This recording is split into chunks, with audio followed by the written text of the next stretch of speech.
إيه الأخبار؟ إزيك عامل إيه؟ الفيديو ده الجزء التالت من سلسلة فيديوهات الحدوتة، سلسلة الفيديوهات اللي إحنا بنتكلم فيها عن قصتي المنتجية أو عن رحلتي المنتجية بمعنى أصح يعني. الفيديو اللي بنتكلم فيه عن إزاي على الرغم من إنك أنت ممكن تكون شايف إن أنت وصلت لحاجة، تكتشف إنك أنت ما وصلتش لأي حاجة وترجع تاني لنقطة الصفر. بس أوضح كده في الفيديو لأن الفيديو ده كان متصور من فترة بصراحة وأنا ما كنتش مرتب الموضوع قوي، فممكن تلاقي إن الموضوع ما كانش مفهوم، بس كده أنت معاك الكونتكست وإن شاء الله تعرف تتفرج على الفيديو. وبس كده هسيبك مع الفيديو. مشاهدة ممتعة بإذن الله.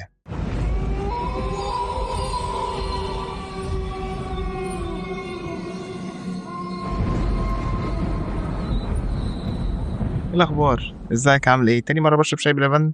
تفهمش ما بتعلمش بصراحة. طيب الفيديو ده من غير سكريبت، تمام؟ على الرغم من إني أثبت فشل ذريع جدا جدا في نوعية الفيديوهات اللي من غير سكريبت، إلا إني يعني إن شاء الله إيه هنحاول بقى إن نظبط الدنيا مع بعض يعني. لو انت متابعني من زمان فانت عارف ان انا هنا بتعامل على ان احنا عيله واحده، تمام؟ يعني انا هنا لما بتحصل حاجه تافهه حتى عندي هنا بطلع بقولهم للثلاث ارباع اللي بيتفرجوا عليا يعني. الفتره اللي فاتت بصراحه انا كنت غايب قوي. حتى الفيديو اللي نزل بتاع الشاشتين ده فيديو متصور من سنه زي ما قلت لك في الفيديو فاللي هو في ايه، انا تقريبا كان بقالي بتاع شهر ما صورتش فيديو، ودي حاجه لحد ما غريبه شويه. فكان ايه اللي حصل بقى؟ بص يا سيدي، انا كنت عملت فيديو اسمه الحدوته اللي مش عايزك تعرفها، او الحدوته اللي انا كمنتير مش عايزك تعرفها.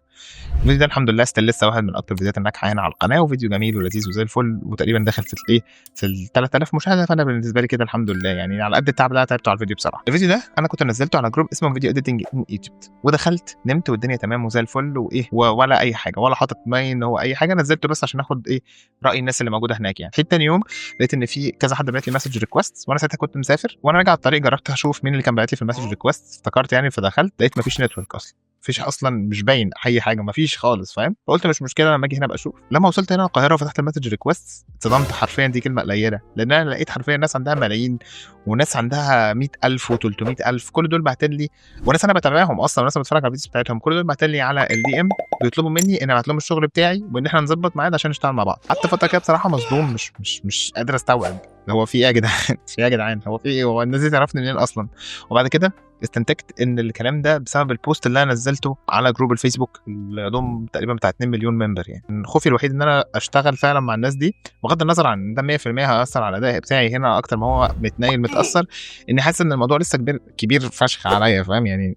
انك تبقى ماسك او تبقى اديتور تشانل فيها ملايين حرفيا، الموضوع ده يعني صعب شويه بصراحه. فكنت خايف ان الموضوع ما يبقاش لطيف بالنسبه لي ولا بالنسبه للناس اللي انا رايح اشتغل معاها، وبالعكس يعني الموضوع ما يمشيش في السكه اللي احنا الاثنين عايزينها يعني. الحمد لله رحت وجربت واشتغلت الحمد لله مع ناس كبيره، وبصراحه ناس انا كنت بتفرج عليهم وناس بتابعهم، والحمد لله الدنيا كانت تمام وزي الفل. وفجاه لقيت نفسي شغال مع ناس انا اوريدي كنت بتابعهم، وناس انا ما كنتش اتخيل اصلا ان، فاهم، ده يبقى البوزيشن بتاعي ان انا ابقى شغال مع الناس دول يعني. الحقيقه ان في وسط ما انا شغال ومبسوط والدنيا تمام وزي الفل، اخدت عينك كلها بالعرض، فاهم؟ جدول الامتحانات ايه، ننزل لهم جدول الامتحانات الجميل كده نرعبهم بيه يعني. فطبعا اضطريت اني اوقف او اني اعتذر للناس اللي كنت شغال معاها، وطبعا كان شكلي يعني حقير الحقيقه يعني يمكن ده من اكتر المواقف السخيفه اللي اضطريت ان انا اتحط فيها، والله العظيم ما فيش بايدي حاجه نعملها يعني، فاهم؟ الكليه جت كده فجاه كده قالت بس نزل لهم جدول الامتحانات كده ونقول لهم ايه اقعدوا ذاكروا بقى الله يحرق. ولكن الحمد لله يعني الحمد لله الفتره البسيطه اللي انا اتعاملت فيها مع الناس دي اتعلمت حاجات كتيره جدا جدا، اتعلمت غلطات انا كنت بعملها عندي في الاديتنج مش ناوي ان انا اعملها خالص اصلا في التاني ان شاء الله باذن الله.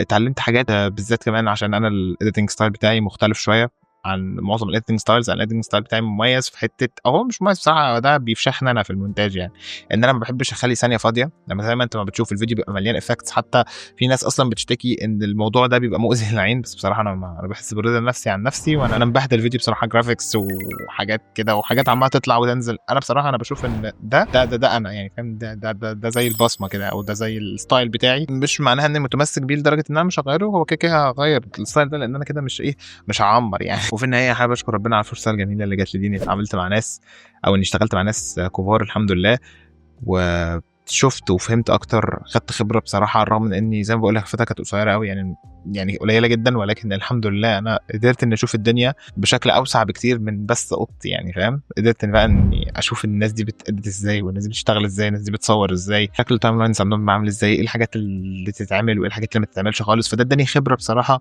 اكتر، خصوصا كمان ده هيفيدني في المونتاج اللي انا بعمل الفيديوهات بتاعتي انا. ده بصراحه حاجه انا مقدرها جدا يعني، وحابب اشكر ربنا طبعا على الفرصه الجميله اللي جات لي دي، والحمد لله بصراحه يعني هي فرصه الواحد ما كانش اصلا يتخيل ان هي تجيله يعني، بس الحمد لله. في الاخر برضه حسيت ان انا ما خلصتش الفيديو بشكل يليق يعني، فقلت خلصه ايه حته كده فويس اوفر كده. انا مبسوط قوي بالستيب اللي انا عملتها بتاعت الكارير شيفت، على الرغم من كون ان الموضوع في الاول ما كانش اصح حاجه. في الاول كنت على طول بحس اني تايه، كنت على طول بحس ان ده غلط. عمري ما اقتنعت عامه بان الكارير شيفت، او عمري ما كنت عارف ان الشغلانه المونتاج دي اكيد شغلانه كويسه، وان انا حاببها جدا، وان لو جت حاجه فيها هكون مبسوط جدا جدا. بس عمري ما اقتنعت بخطوه الكارير شيفت او بالكارير شيفت كحاجه ممكنه. كنت على طول بشوف ان الكارير شيفت ده هو مجرد حلم، او هو حاجه مش هتحصل، فاهم؟ او حتى لو حصلت فهي مش هتظبط، وغالبا فتره بسيطه وهرجع بيتر يعني. الا ان الحمد لله ربنا على طول بيفاجئنا بكرمه يعني والله. بس الكارير شيفت اللي انا عملته لغايه دلوقتي هو ناجح جدا جدا الحمد لله. عرفت اوصل لاسامي كبيره، وعرفت اقابل تقريبا معظم اليوتيوبرز اللي انا كنت عايز اقابلهم، او الناس اللي انا كنت عايز اشتغل معاهم. والحمد لله ده من كرم ربنا وفضله، مش اي حاجه مني يعني. الحمد لله الحمد لله ان انا كان عندي الفرصه اني اشتغل او اعمل الحاجات اللي انا كنت عايز اعملها دي.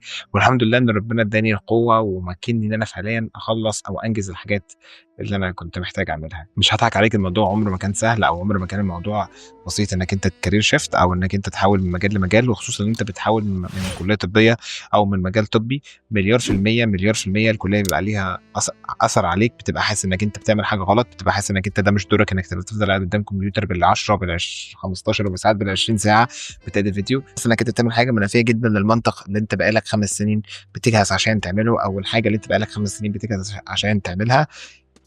بس مع الوقت الحمد لله، ومع التجريب، ومع الغلطات المستمرة الكتيرة، الحمد لله الدنيا بقت أحسن، والدنيا بدأت تظبط، والحمد لله. ده كان خلاص اللي كنت عاوز أقوله. عارف إن الفيديو ده كان عشوائي جدا، ما كانش منظم خالص، لأني صورت فيديو من غير سكريبت، عشان بحس إن الفيديوهات اللي من غير سكريبت في المواقف اللي زي كده بتبقى صادقة قوي يعني، أو تبقى صادقة قوي. ما بقاش أنا عايز أدي إمبريشن معين، أو ما بقاش أنا عايز أدي إكسبريشن معين أنا أصلا كاتبه في السكريبت يعني. فبحس إن الفيديوهات دي بتبقى بيور كده. طبعا هيطلع هنا أمي في المونتاج، لأن الفيديو الديوريشن بتاعته رقم مرعب بصراحة يعني، بس مش مشكلة يعني. لو حابب إن أنت تسألني عن أي حاجة هتلاقيه لينكس السوشيال ميديا بتاعتي كلها موجوده تحت الفيديو ديسكربشن، والكومنت سيكشن موجود كمان تحت الفيديو ديسكربشن.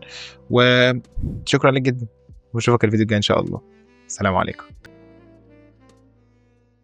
Diane, are you there? Diane, I need you. Jack? Diane, thank God, Diane. Okay, Diane, you're gonna save me, right? I called you and you're coming to get me? Jack, why did you call me? I live in Chicago. I can't save you. You didn't pick up. Right. It went to voicemail. Yeah. And then I went back in the pool. It's too late. What's done is done. No. There's nothing I can do, Bojack. I'm not real. None of this is. So what do I do now? Bojack, it doesn't matter. Well, if it doesn't matter, can I stay on the phone with you at least?